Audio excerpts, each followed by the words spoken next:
ભૂખ લાવે ને એને ઉર્મી કહેવાય, અને આળસ આવે ને એને ઉર્મી કહેવાય. હવે આ ઉર્મી કહી શકે જે પરમાત્માને મેળવવાની ઉર્મી. મને આ જ્યારે સદગુરુનો સંગ થયો ને ત્યારે ખબર પડી કે પરમાત્મા કેવા હશે, પરમાત્મા કેવા રહેતા હશે.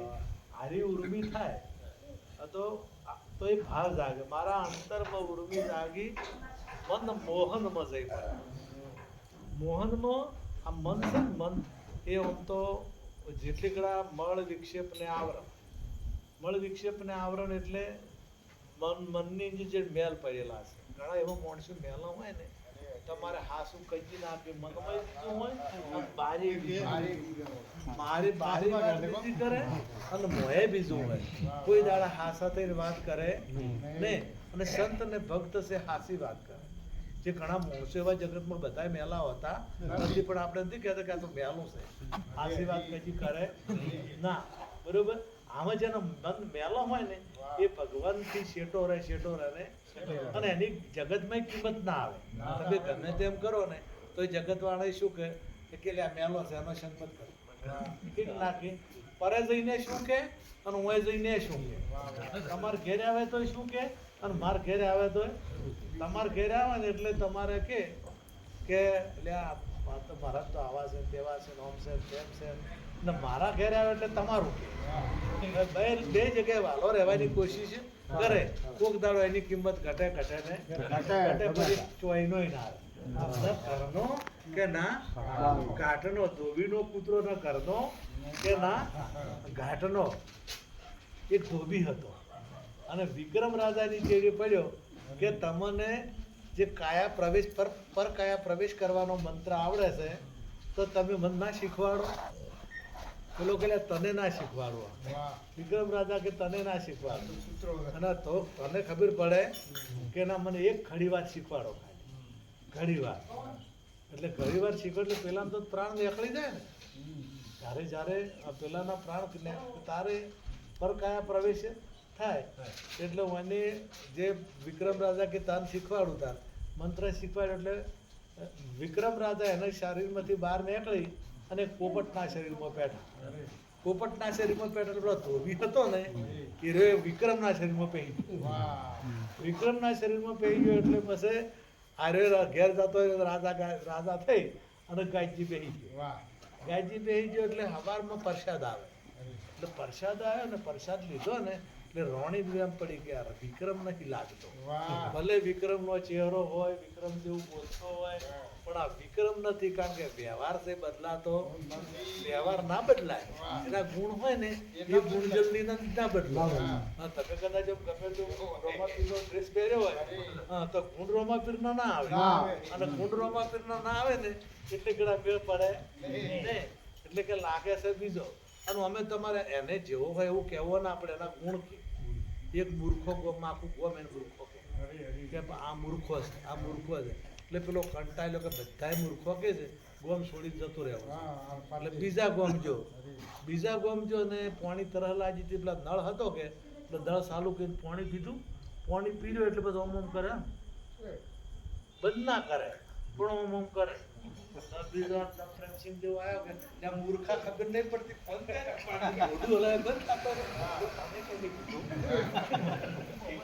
કે તારા લક્ષણ કે છે, આ તારા લક્ષણ કે છે. એટલે લક્ષણ ક્યાં લે તમે ગમે એ જાય પણ જેવો જે હોય એના લક્ષણ આવે. એટલે પેલા ધોબીના જે લક્ષણ હતા એ રાણી પારખીજી કે કારણ કે પ્રસાદ આલવા જોઈએ ને એટલે પેલા પ્રસાદ હવારમાં કચેરીમાં ફરતો. એટલે વિક્રમ આમ કહીને આમ ચપટી કરીને લેતા, પેલે બથડો ભર્યો. વિક્રમ કઈ બથડો ભરે ના શેર. હવે કરવું શું હવે? એટલે આ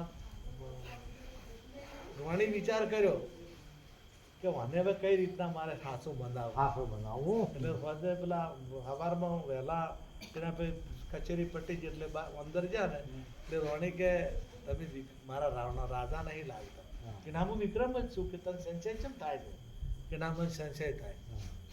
તમે જો કદાચ રાજા હોત કે મારા વિક્રમ તો પર કાયા પ્રવેશ કરતા પરકાયા પ્રવેશ કરતા હતા અને તમે કરીને બતાડો તો હું મોનું એટલે કેતા પણ હવે મળતું તો જોવે કોક મળતું જોવે પેલા રાજા વીર વિક્રમ મરેલો પોપટ પડ્યો તો એમાં પેઈ જાય અને પેલો ધોબી હતો ને એને વિક્રમમાં બેસી અને એનો હતો એ બાળીનો છે કે ફેર આપણે જો ધોબી થાવું બાળીનો છે અને હારે હું આયો મતલબ કે મન પરકાયા પ્રવેશ તંત્ર આવડે છે તો કે પોલીસે કે કોક મરેલું લાવો પોલીસ ને આટલો પડ્યા છે પછી અમુક કૂતરો મરેલો પડ્યો તો કૂતરો ઉઘડીને લાવ્યો અને મને કીધું કે તાર પહેવો હવે પેલા પોપટ ચેડી ફરતા જ હતા વિક્રમ હતા એ પોપટના શરીરમાં હતા હજી એ બારી બેઠા હતા ટેટે કરતા જ હતા ચારે મેળા આવે હું પહેવો એટલે પેલા રોણીએ કીધું કે તારા કૂતરામાં પહેવો કૂતરો જ પહેવો એટલે પેલો નીકળી અને કૂતરામાં બેઠો એવા પેલા વિક્રમ હતા ને એ પોપટ પછી નીકળી જે વિક્રમનું શરીર તમે પહેરી ગયા હવે પેલા કૂતરો છે એટલે પેલું તો શરીર ખાલી હતું હવે હારે થવું ગયા પેલું શરીર બની ગયું હતું હવે આ ધોબીનો કૂતરો ના ઘરનો કે પેલું હતું એ ખોયું અને આ ખોયું એટલે એની કોઈ કિંમત થાય નહીં એ ના ઘરનો રહે કે ના કાઢનો રહે ધોબીનો કૂતરો ના ઘરનો કે ના કાઢનો એટલે જે ડબલ વગાડતા હોય જે આમાં મેઠા હોય એનો સંગ ના કરવો બેદલ મીઠથી મીઠા બોલે એની વાણીમાં બ્રહ્માંડ ડોલે બેલડ્યા બેદલનો સંગ ના કરીએ એટલે હાસા થઈ રહો ભલે તમને લોકો કડવા કે તમને ગમે તે કે પણ હાસું થઈને રહેવું અને ડબલ ઢોલકી કદી વગાડવી કોઈ દાડો ડબલ ઢોલકી વગડવરાય નહીં એટલે હાસા થઈ રહો મન મોહનમાં જ મનની વાત થતી હતી મન મોહનમાં જઈ મળ્યું જ્યારે આ મન છે ને મોહન સ્વરૂપ પરમાત્માનું સ્વરૂપ ગીતામાં કીધું છે કે 10 ઇન્દ્રિયો ને 11મું મન એ હું છું એ હું એટલે હું પરમાત્માનું સ્વરૂપ આ મેલ નીકળી જાય ને બધાય તો એ પરમાત્માનું સ્વરૂપ મન થઈ જાય મન ભજનમાં ગાયું છે મન તું તારા ઠેકોણે હરીને ઠેરાવજે ખોળવા જાતા પોતે ખોવરાય બીજો નથી બોલતો એટલે આ મન મોહનમાં જઈ મળ્યું મેં તો પ્રેમે મને મોહ ગયો ને પ્રેમ પ્રગટ્યો મોહ ગયો ને પ્રેમ પ્રગટ્યો મોહ જાય ને તારે જ પ્રેમ આવે મોહ એટલે શરીર ઉપર જે મોહ હોય એને મોહ કહેવાય અને મોહમાં અત્યારે એવા કિસ્સા બને છે મોહ ક્યારે કહેવાય હું કહું તમને આપણે 20 વર્ષ આપણે દીકરીને મોટી કરેલી હોય અને પછી લગભગ કોઈક લફડું થઈ જાય અને પછી જતી રહે અને પોલીસ સ્ટેશનમાં લાવે ને તો કે આ કોણ છે તો કે હું ઓળખતી નથી એના મા બાપને ઓળખતી નથી એના ભાઈઓને ઓળખતી કારણ કે એ મોહ વશ થઈ છે અને મોહ વશ થાય ને એને કશું સંસારનું ભાન રહે ને એ માતા પિતાની ના થાય એ ભાઈની ના થાય એ પતિની ના થાય એ કોઈની ના થાય એમ તમને પણ જો કદાચ કોઈ પ્રત્યે મોહ છો તો તમે પણ કોઈ ના થો નહીં અને મકોડા જેવો મોહ હોય મકોડો બટકું ભરે ને તો ઘોડું તૂટી જાય પણ મેલે ના મેલે એમ મોહ છે ને વિચિત્ર છે એટલે સંસારમાં મોહને વચને મોહ આવે એટલે પછી કામ પ્રગટ થાય અને કામ પ્રગટ થાય એટલે પછી ક્રોધ પ્રગટ થાય અને ક્રોધ પ્રગટ થાય એટલે બુદ્ધિનો નાશ થાય અને બુદ્ધિનો નાશ થાય એટલે ના કરવાનું કરે એટલે મોહ ગયો અને પ્રેમ પ્રગટ્યો એ મોહ જાય તારે આ શરીરમાં જે આત્મા છે એ આત્મા સાથેનો જે પ્રેમ અને પ્રેમ કેવો હોય કે પ્રેમ ભલે હું દુઃખી છું ભલે તું પણ મારો જે ભાઈ છે મારો પતિ છે મારી પત્ની છે મારો બાપો છે કે મારું કુટુંબ છે એને સુખ મળવું જોઈએ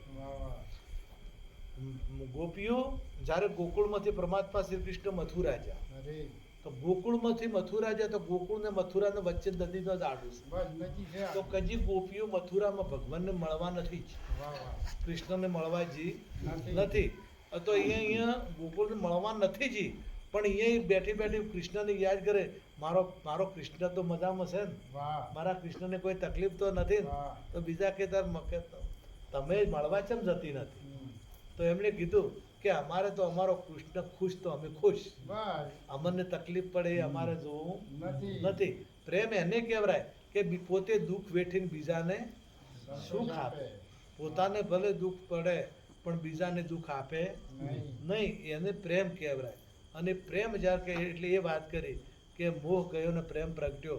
હવે પ્રેમની ઉર્મી જાગી. હવે પ્રેમની ઉર્મી જાગી. અને જ્યારે પ્રેમની ઉર્મી જાગે એટલે પછી પરમાત્માનો એ સદગુરુ વગર સંગ નહીં, સદગુરુ વગર સમજાતું નથી. અને એ આતુર થઈને શરણે જાયતા, મારા અંતરમાં ઉર્મી જાગી, આતુર થઈ શરણે જાતા. આપણે ખૂબ બધો તરસ લાગ્યો, ખૂબ, અને પાણી નથી, તરસ તો એટલી બધી તરસ છે. ઉનાળાનો દાડો છે, ઉનાળાનો દાડો છે ને હવે તરસે મરે તો આપણે જેવી જેટલી બધી તરહની જેટલી બધી આમ પાણી પીવાની ઈચ્છા થાય છે કે ભાઈ ચાર પાણી મળે, ચાર પાણી મળે, ચાર પાણી મળે. ભૂખ એવી લાગી હોય તો આપણે ખાવાની એવી ઈચ્છા થાય. અને એ ટાઈમે રણમાં તમે જ્યાં હો અને રણમાં પાણી ચોય નથી અને કદાચ એક બાટલી લઈને આવે કે 2 રૂપિયા તમે આલો ના આવે, હે 5 રૂપિયાનું પાણી છે પણ તમે 200 રૂપિયાના આલી ગયો કારણ કે તમને તરસ લાગી છે પાણી. એટલે એવી આપણને અતુરતા જાગવી જોઈએ. અને અતુરતા જાગે તો તમે વસ્તુને જાણી કહો, અને અતુરતા ના જાગે તો તમે વસ્તુને જાણી કહો નહીં. અને એ અતુરતા જાગે ત્યારે આ પરમાત્માને જાણવાની ઈચ્છા એવી આપણે થવી જોઈએ. એવો ભાવ જાગવો જોઈએ. અને એવો ભાવ જાગે તો મોણા આગળ વધી કે આગળ વધી કે ના, કે મોહ ગયો અને પ્રેમ પ્રગટ્યો. સંશય સઘળાટ હતા. જે સંશયો હતા ને બધા, સંશય એટલે શું? ભૂત પ્રેતનો સંશય. ભૂત પ્રેત એક સંશય છે. ભૂત પ્રેત છે પૂર્વજો એક સંશય છે નહીં. પૂર્વજનો અર્થ થાય પૂર્વે થઈ ગયેલા વડીલો. જે પૂર્વે થઈ ગયેલા હશે ને એને કહેવાય પૂર્વજ. કોઈ બિહારે પૂર્વજ ના કહેવાય, અને એમાં કોઈ બેહતોય નથી. આ સંશય છે. આપણને કંઈક નડે છે એ પણ સંશય છે, બરોબર. આપણા કર્મ ટાળું આપણું કોઈ નડતું. તમે ભૂંડું કરો તો તમારે ભૂંડું થાય છે, તમે સારું કર્મ કરો તો સારું થશે. પણ કર્મ સિવાય તમને બીજું કોઈ નડવા વાળું નથી. એટલે જે સંશયો હતા, અને જન્મ મરણ પણ એક સંશય છે, એ પણ એક ભ્રાંતિ છે. અને એ ભ્રાંતિ જ્યારે તૂટે, જ્યારે જ્ઞાન થાય ત્યારે, કે જ્યારે પ્રેમ પ્રગટ્યો ત્યારે બધા સંશય સગળા ટળતામાં. અને સંશય બધા ટળ્યા. હવે પ્રેમની ઉર્મી પછી જ આવી. પાલો નિહાળતા નજરોમાં પરમાત્મા નજરમાં જોઈ શકો તમે. અમે જુઓ એ તમે પરમાત્માને જોઈ શકો, પરમાત્માનો સાક્ષાત દર્શન કરી શકો. પણ તમારી તૈયારી હોવી જોઈએ. આપણે હોનું લેવું હોય તો 1.5 લાખ રૂપિયા આપણા પાસે હોવા જોઈએ. ન કે આપણે દુકાને તાચી બેસી રહે ગમે તો કોઈ મેળ પડે. આખો દાડો બેસી રહે, આખો દાડો એની ખહાના રાતના બારના મૂજી રહે તોય કહેવાય પેલું હોનું હાલે. હે એમ તમે ગમે તેમ ભજનમાં ફરો, તમે ગમે તેમ જો કરો, પણ સદગુરુ શરણે નથી ગયા ત્યાર સુધી જેમ દુકાનમાં જઈ અને પૈસા ચૂકવો ત્યારે પેલો હોનું હાલે. એમ તમે સદગુરુ મહારાજના ચરણે જો, અને ચરણે જઈને ગુરુ મહારાજ કે એ વચન ઉપર તમે ચાલો, વચન ઉપર ચાલો તો પછી પરમાત્માનો સાક્ષાત્કાર થાય. અને એ ઉપદેશ લીધા હાટે કાલે કોઈ મેળ આવે એમાં રહેવું પડે. આપણે બિયારણ સારું બાજરીનો તો લઈ અને વાયું છે, પણ એને તમે જે ટ્રીટમેન્ટ કરવાની આવે એ ટ્રીટમેન્ટ ના કરીએ તો એનું ફળ મળે? એનું ફળ ના મળે. પાકે ના વહી ના યાર. અને પછી એ યાદ ના તો એમ તો પાકે નહીં. એમ ઉપદેશ લીધા પછી પણ એની અમુક મહેનત આવે, અને મહેનત આવે ત્યારે એને પ્રત્યક્ષ અનુભૂતિ થાય. અને અનુભૂતિ થાય એટલે પછી તમે જોવો અહીંયા કે વાલો ની મેં તો પ્રભુ પ્રકટ જોયા પ્રેમી અંતરચક્ષુ ઉઘડતા. અંતરચક્ષુ એટલે ત્રીજું લોચન, એને જીવ દ્રષ્ટિ કહેવાય, ત્રીજું લોચન કહેવાય. આ ઓખથી ભગવાન દેખાય એવો નથી. એના માટે બીજી ઓખ જોવે, બરોબર. એના માટે ઉર્દુ લખેલું હોય તો આપણે ઉર્દુ દેખાય, પણ એ ભણેલો હોય ત્યારે તરત ઓકડા દેખાય કે ના દેખાય, એનો ઓકડા દેખાય. એમ જે ભણેલો હોય, જે જ્ઞાની હોય, અને જ્ઞાની હોય અંતરની ઓખ ઉઘડેલી હોય, દિવ્ય દ્રષ્ટિ મળેલી હોય તો એને ભગવાન દેખાય ને કઈ સિવાય પરમાત્મા દેખાતો નથી. હવે જગત જગદીશ્વર ભાષે કે જગત જ જગદીશ્વર થઈ જાય. પહેલાં તો હોનું હતું ને એટલે આપણે દાગીના ઘડાયા, કોઈ વેટી ઘડાઈ, કોઈ પેલું ગોખરું ઘડાયા, કોઈ દોરો ઘડાયો, કોઈ આ બધું હોનાના કેટલાય દાગીના ઘડાયા. એટલે આપણે શું દેખાય છે? દાગીના. આપણને બધાને દેખાય છે દાગીના, પણ વેચવા જવા દાગીનાના પૈસા કોઈ હાલે? હા, પૈસા છે ના હાલે. અને કદાચ દાગીનો કરવામાં રેડ સિવાય એ કાઢી નાખે ને કાઢી નાખે. એટલે હોનારના એને શું દેખાય? હોનારને દાગીનો ના દેખાય, કારણ કે દાગીનાનો તો પૈસા હાલતા પિત્તળનો લઈને જતો હાલે કે ના હાલે? તો દાગીનો પિત્તળનો એવો હોય કે ના હોય? હા, પણ પિત્તળના એટલે કહેવાનો મતલબ કે દાગીનાના પૈસા આવે ના, એને હોનાના પૈસા આવે, એટલે એને હોનું દેખાય. એમ આપણને બધાને પછી જ્યારે જાગી છે, આ તો જે જગદીશ્વર બધે અણુ છે એ જાગો, એ ચક્ષુ મળે, એ અંતરની ઓખ ઉઘડે, તાર જ મેળ આવે. હવે કે જગત જગદીશ્વર પાસે છે, પછી કીધું કે સાચે સાચું સમજાતો, હાસી વાત સમજાય. અદનામ પ્રેમસિંહે ના કીધું કે હાસું કદ કાઠું પડે, અને હાસી વાત છે 100%. હાસું કહેવા જશે આ તો લોકોને ગમતું નથી. હા, હાસું અમે બોલવા જતા મને કોઈ પહેવા જાય નથી, એટલે હાસું બોલાતું નથી અને રહેવરાતું નથી. એટલે તોય મારે હું કહેવું તો પડે જ છે કે આ તદ્દન જૂઠું છે, તદ્દન જૂઠું છે. તો તદ્દન જૂઠું છે એ લોકોને ટોળામાં છે, અને હાસું છે અહીંયા. અને અમે હોનાની દુકાન લઈને લાગે જ ના, હે ના, એ તો ચો લઈને લાગે. નકલી વસ્તુ હોય અહીંયા લાઈન લાગે, અને નકલી અને તમારે હોનાવાને એડવર્ટાઈઝ ના હાલવી પડે. હારું જે હાલવી પડે એડવર્ટાઈઝ, એને એડવર્ટાઈઝ ના કરવી પડે.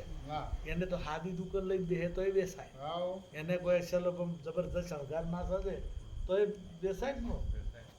અને તારે એમ હાસી વસ્તુ જેને વેચવી છે એને શણગાર સજવાની જરૂર છે? હે? એને ભગવાન કે દાઢી વધારવાની કે ભગવાન પહેરવાની કે કેટલી માળાઓ પહેરવાની એને કોઈ જરૂર છે?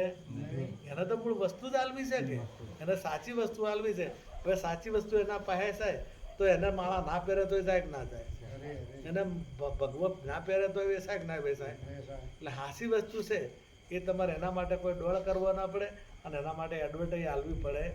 અમુક વસ્તુ એવી છે કે એડવર્ટાઈઝ આલવી જ પડતી નથી. પછી કીધું કે અખંડ આનંદ વર્તાય, પછી એને દુઃખ આવતું બસ અખંડ આનંદ હોય. એટલે અનાદિ નાશ સોંભળતો, જે અનાદિ છે, જેનો કદી નાશ થવાનો નથી, એ કદી પ્રગટ થવાનો નથી, એનો નાશ સોંભળતો કે અખંડ આનંદ વર્તાય. પછી શિવદાસ જવાનને અંતર ભાગ્યું, સદગુરુની મેર થાત એટલે અંતર જીવ પરમાત્માનું શેટાપણું હતું એ મટી ગયું, કે પરમાત્મા ચોકશે ને એ મટી ગયું, અંતર ભાગ્યું.